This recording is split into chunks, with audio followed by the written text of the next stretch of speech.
शुभ प्रभात बच्चों। आज हम हिंदी निहारिका पाठ से पाठ 18 ज्योतिष या ठगी पाठ का अध्ययन करेंगे। तो सबसे पहले हम शब्दों के अर्थ को समझते हैं।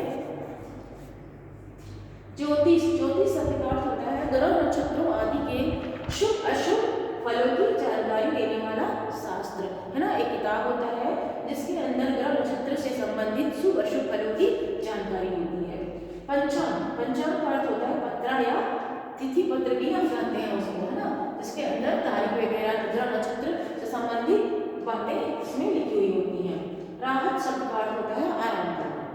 प्रधान का अर्थ क्या होता है सबसे बड़ा। मुक्त अर्थात आजाद, है ना। जैसे हम किसी पक्षी को अगर पिंजरे में कैद कर देते हैं और उसे हम छोड़ते हैं तो उसे आजादी मिल जाती है ना उस पिंजरे से, तो उसे हम कहते हैं मुक्त या आजाद। कारिंदा शब्द का अर्थ होता है काम करने वाला। उगाही शब्द का अर्थ होता है वसूली। शर अर्थात हया या लक्ष्य। तृप्ति शब्द का अर्थ होता है संतुष्टि। किसी कार्य को करने के बाद में हमारी इच्छा पूरी हो जाती है, संतुष्टि मिल जाती है, उसे ही हम क्या कहते हैं, तृप्ति कहते हैं।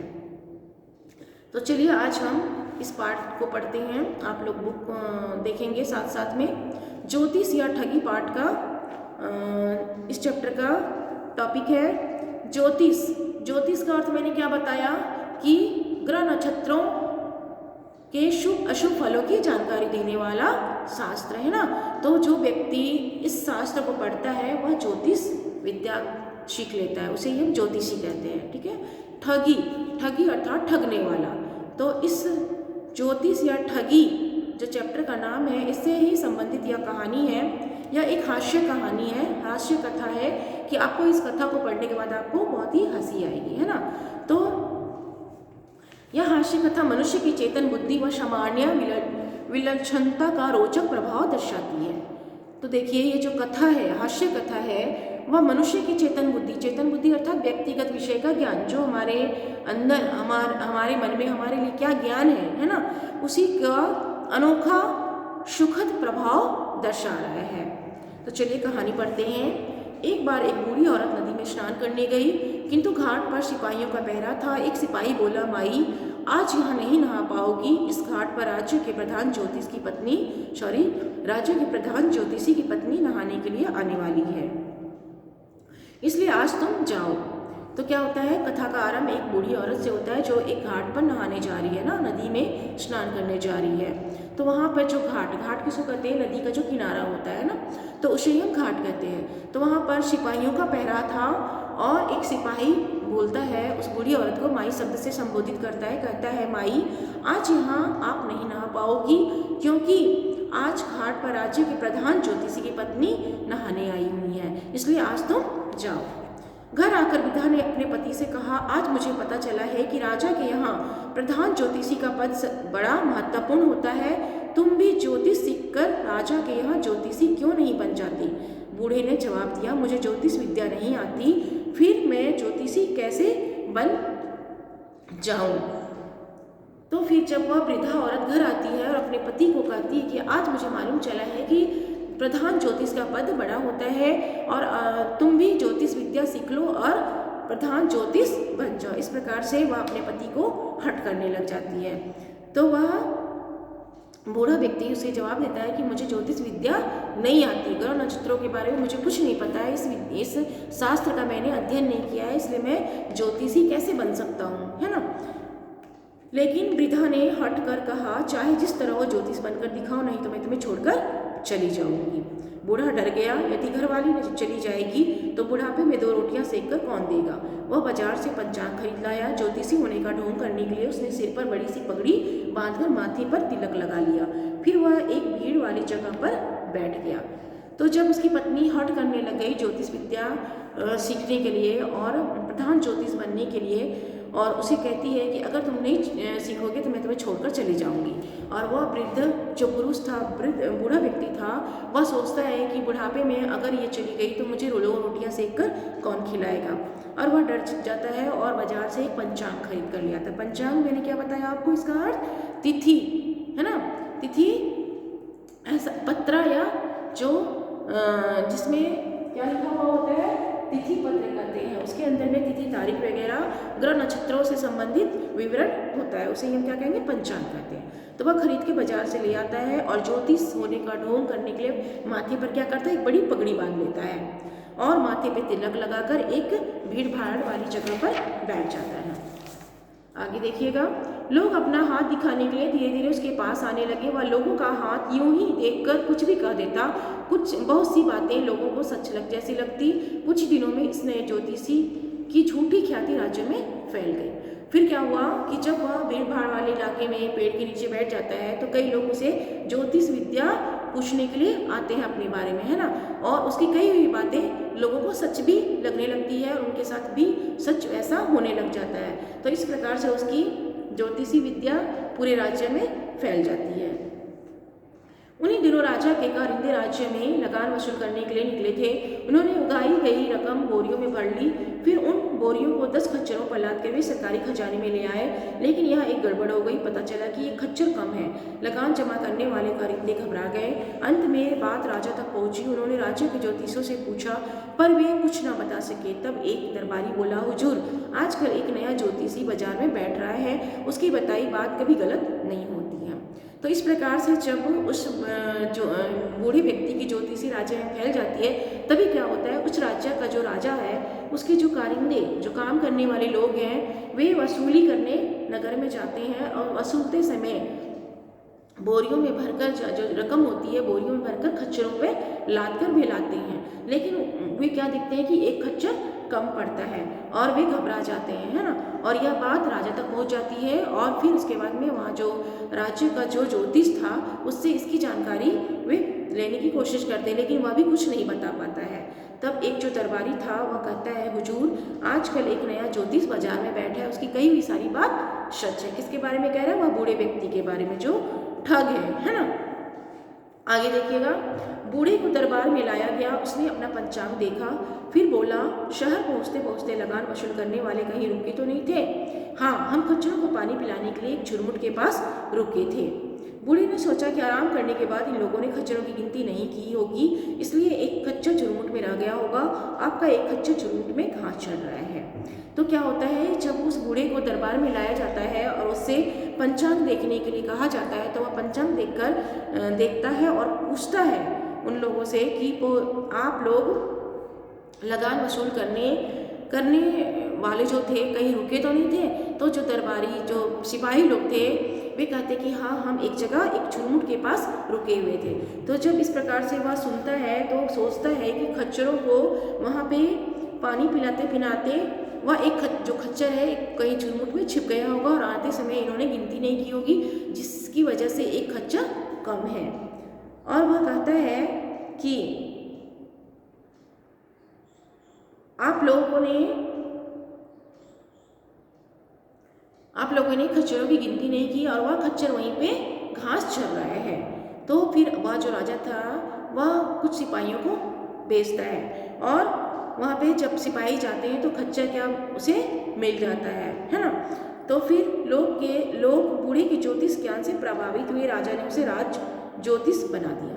फिर इस प्रकार से जब आदमी दौड़ाए जाते हैं ज्योतिष के कही हुई बातों को देखने के लिए, तो वहाँ पे बात सच होती है। वह जो खच्चर है वह झुरमुट में घास चढ़ रहा था, है ना, और इस प्रकार से वह खच्चर मिल जाता है और बूढ़े की ज्योतिष विद्या और ज़्यादा प्रभावशाली हो जाती है ना। और जो वहाँ का राजा था उसे क्या बना देता है, राज ज्योतिष का पद दे देता है। घर पहुंचकर बूढ़े ने अपनी घरवाली से कहा, तुम्हारे कहने से मैं राज ज्योतिष बन गया, लेकिन झूठ के इस सिंहासन पर बैठकर मेरा दिल कांपता रहता है, जाने कब मैं पकड़ा जाऊं। लेकिन बुढ़िया ने उसकी बात अनसुनी कर दी। वह तो उस दिन का इंतजार कर रही थी जब उसके पति को प्रधान राज ज्योतिषी बनाया जाएगा और सिपाही घाट पर उसके लिए अन्य स्त्रियों का आना रुकवा देंगे। अपने विशिष्ट होने का भाव से मेरी तृप्ति से उसका दिल फूल कर कुप्पा हो गया। तो आगे क्या होता है कि जब वह व्यक्ति, जो बूढ़ा व्यक्ति घर पहुंचता है तो अपनी पत्नी से बातें करता है कि तुम्हारे कहने पर मैं राज ज्योतिष तो बन गया, लेकिन मुझे डर लग रहा है। क्यों डर लग रहा है? क्योंकि उसे ज्योतिष विद्या तो आती नहीं थी, वह लोगों को ठग रहा था, है ना, दिखावा कर रहा था। तो उसे डर लग रहा था कि कहीं मैं पकड़ा ना जाऊँ। लेकिन जो बुढ़िया थी उसकी बातों को अनसुना कर देती है, एक कान से सुनती है दूसरे कान से निकाल देती है ना। तो इस प्रकार से वह उसकी बातों का अनसुना कर देती है और मन ही मन वह उस दिन का इंतजार करने लग जाती है जिस दिन वह उसका पति जो है प्रधान ज्योतिषी बन जाएगा और वह नहाने जाएगी घाट पर और अन्य स्त्रियों को वहाँ से हटा दिया जाएगा। इसी बात को सोचकर वह मन ही मन बहुत ही खुश हो रही थी और उस भाव को अनुभव करके उसे तृप्ति मिल रही थी, है ना। आगे देखिए, लेकिन बेचारा बूढ़ा रात दिन घबराया रहता। एक बार वह गुसलखाने में नहाते हुए भी अपनी झांसा पट्टी की ही बात सोचकर दुखी हो रहा था। वह सोचने लगा, राजा से पीछा कैसे छुड़ाऊं। ठीक है, मैं पागल होने का ढोंग रचता हूँ। अभी इसी समय इन्हीं भीगे कपड़ों में भागकर राजा के पास जाता हूँ। जब वह देखेगा कि मैं पागल हो गया हूँ तो वह मुझे निकाल कर बाहर करेगा। बूढ़ा कच्छा ही पहने हुए राजा के महल की ओर भागा। उसने राजा को पकड़ लिया और उसे घसीटते हुए बाहर ले आया। संयोग से भूकंप आया और महल का वह हिस्सा टूटकर गिर पड़ा जहाँ पहले राजा बैठा हुआ था। धक्के से उबरते ही राजा ने पूछा, तुम्हें इस भूकंप का पता कैसे चला? नहाते नहाते मुझे लगा कि आप पर मुसीबत आने वाली है। आपके प्राण बचाने के लिए उसी समय शर्म हया छोड़कर मैं भाग आया। तो बच्चों, आगे क्या होता है कि वह बूढ़ा तो घबराया हुआ होता है और वह जब स्नान करने अपने गुसलखाने में जाता है। गुसलखाना किसको बोलते हैं? नहाने का कमरा होता है ना, उसे गुसलखाना कहते हैं। तो जब वह नहा रहा हुआ होता है तो भी अपनी जो करतूती है ना, झांसा देने वाली जो ज्योतिष विद्या है उसी के बारे में सोच कर दुखी होने लगता है कि कहीं राजा मुझे पकड़ ना ले, मेरी बात सामने ना आ जाए और इस प्रकार से जो उसका ढोंग है लोगों के सामने ना आ जाए और मैं पकड़ा ना जाऊँ। इस प्रकार सोचकर वह घबरा रहा था। उसी वक्त क्या होता है कि वह सोचता है कि मैं पागल होने का ढोंग करता हूँ और राजा मुझे पागल समझकर राज्य से निकाल देगा। और यह सोचकर वह बूढ़ा जो है वह कच्छा पहनकर ही भागा राजा के महल की ओर जाता है और राजा को पकड़कर घसीटते हुए बाहर ले आता है। लेकिन संयोग से क्या होता है कि उसी वक्त भूकंप आता है और महल का जो वह हिस्सा टूटकर गिर जाता है जहाँ पे वह राजा पहले से बैठा हुआ था। और इसके बाद जब राजा थोड़ा आराम महसूस करता है तो वह उससे पूछता है कि तुम्हें इस भूकंप का पता कैसे चला? तो वह बूढ़ा व्यक्ति क्या कहता है कि मैं नहाते नहाते मुझे यह अनुभव हुआ कि आप पे कोई विपत्ति आने वाली है और मैं शर्म हया छोड़कर ऐसे ही कच्छा में आपको बचाने के लिए आ गया। आगे देखिए, राजा ने कहा, शाबाश, बिल्कुल ठीक बताया। यह टिड्डा बड़ी मुश्किल से फंसा था और उसने मुट्ठी खोलकर टिड्डा दिखा दिया। बूढ़े ने राहत की सांस ली। यहाँ पे क्या हुआ कि राजा जब पूछता है तो बूढ़ा तो व्यक्ति तो कहता है कि मुझे अनुभव हो रहा था कि आप पे कोई विपत्ति आने वाली है। लेकिन यहाँ पे सही बात क्या थी कि राजा कोई टिड्डा को पकड़ रहा था और उस टिड्डा को पकड़ने के दौरान ही वह वहाँ से आगे निकल आता है। कहता है कि देखो मेरी मुट्ठी में क्या है? टिड्डा है, बहुत मुश्किल से मैंने इसे पकड़ा है। फिर यह देखकर राजा बूढ़ा व्यक्ति को राहत की सांस लेता है। राजा बूढ़े की और भी इज्जत करने लगा। राजा ने उसे प्रधान राज ज्योतिष बना दिया। बुढ़िया की शान तो बढ़ गई लेकिन बूढ़े की नींद गायब हो गई। एक बार राजा बगीचे में घूम रहा था। उसने एक टिड्डा पकड़कर मुट्ठी में बंद कर लिया। फिर उसने बूढ़े को बुलाकर पूछा, बताओ मेरे हाथ में क्या है? तो देखो क्या होता है कि जब वह राहत की सांस लेता है कि मेरी करतूती पकड़ी नहीं गई, तब इस कार्य से जो वहाँ का राजा था उसे क्या बना देता है? इस बूढ़े को वहाँ का राज ज्योतिष बना देता है ना, क्योंकि वह जो बूढ़ा था उससे राजा की जान बचाया था। तो वह राजा अपने राज्य का क्या बना देता है? राज ज्योतिष बना देता है। तो यहाँ पे बुढ़िया की शान तो बढ़ जाती है कि मैं ज्योतिषी की पत्नी हूँ, है ना। लेकिन वह जो बूढ़ा ज्योतिष था जो ढोंग कर रहा था उसकी रातों की नींद हराम हो जाती है, क्योंकि उसे लगता था कि कब मेरी पोल खुल जाएगी, है ना। तो इसी प्रकार से एक बार राजा बगीचे में घूम रहा था और उसने एक टिड्डा पकड़कर मुट्ठी में, टिड्डा आपको पता है ना, एक कीड़ा होता है जो हवा में ऐसे उड़ता है, उसकी लंबी पूंछ होती है, पंख होते हैं और उसे हम भी बचपन में पकड़ने का प्रयास करते थे, तो उसी को हम टिड्डा कहते हैं। वही टिड्डा राजा जो है पकड़कर अपनी मुट्ठी में बंद कर लिया, है ना। और उसने बूढ़े को बुलाकर पूछा कि बताओ मेरे हाथ में क्या है? बूढ़ा घबरा गया, समझ में नहीं आया कि क्या कहे। अपनी मुसीबत की बात सोचते सोचते उसके मुंह से निकला पहली बार फंसते फंसते बचा, दूसरी बार फिर फंसते फंसते बचा, लेकिन तीसरी बार तो फंस गया। क्या होता है कि जब वह राजा उससे पूछता है कि मेरे हाथ में क्या है, तो उसके मुंह से क्या निकलता है कि पहली बार तो फंसते फंसते बचा, दूसरी बार भी फंसते फंसते बचा, है ना, और लेकिन तीसरी बार मैं फंस गया, सॉरी तीसरी बार तो फंस गया। कहने का मतलब पहली बार फंसना मतलब जब राजा ने खच्चर का पता लगाने के लिए उसे बुलाया था, तो वह पहली बार फंसने से बचा था, है ना, ज्योतिषी के ढोंग से बचने के लिए। दूसरी बार कब, जब वह नहा रहा था और अपने पागलपन का दिखावा करने के लिए राजा को बचा लेता है ना, तो वहाँ भी फंसने से बच जाता है। और तीसरी बार अभी जब उसके हाथ में राजा के हाथ में वह जो टिड्डा था, वह समझ जाता है कि अब मुझे तो पता नहीं है कि राजा के हाथ में क्या है और मैं फंस रहा हूँ, है ना, तो वही कहता है कि लेकिन तीसरी बार तो मैं फंस गया। मैं शब्द का प्रयोग नहीं करता है, लेकिन वह क्या कहता है कि लेकिन तीसरी बार तो फंस गया। राजा ने कहा शाबाश, बिल्कुल ठीक बताया, टिड्डा बड़ी मुश्किल से फंसा था। तो वह राजा सोचता है कि ये जो तीन बार फंसने की बात कह रहा है, वह टिड्डा से संबंधित बातें कह रहा है ना, कि राजा हो सकता है कि 2-3 बार उसे पकड़ने का प्रयास कर रहा था, लेकिन तीसरी बार में वह टिड्डा को पकड़ लेता है ना। जब वह मुट्ठी खोलता है तो सामने टिड्डा दिखता है और बूढ़ा जो है वह राहत की सांस लेता है। एक दिन बूढ़ा राजा से बोला, हुजूर मैं आपसे अकेले में कुछ कहना चाहता हूँ। राजा ने बाकी सभी लोगों को बाहर भेज दिया। बूढ़े ने राजा को अपनी पूरी कहानी सुना दी। राजा उसे सुनकर बहुत देर तक हंसता रहा। फिर उसने प्रधान राज ज्योतिष के पद से बूढ़े को मुक्त कर दिया। तो क्या होता है कि दिखावा कितने दिन तक करे, उसे हमेशा, उस बूढ़े व्यक्ति को हमेशा डर लगा हुआ रहता था कि मैं कहीं पकड़ा ना जाऊं, और पकड़े जाने के बाद में राजा उसे क्या देंगे, दंड देंगे, है ना।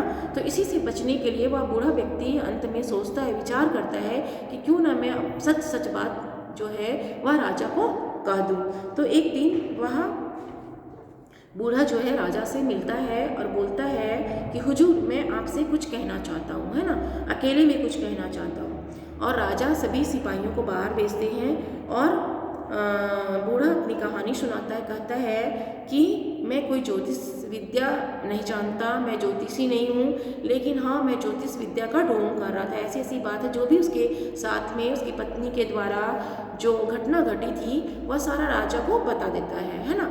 और यह बात सुनकर राजा बहुत ही हंसता है और उसे इस पद से अर्थात राज ज्योतिषी के पद से मुक्त कर देता है। तो बच्चों यह कहानी आज पूरा होता है।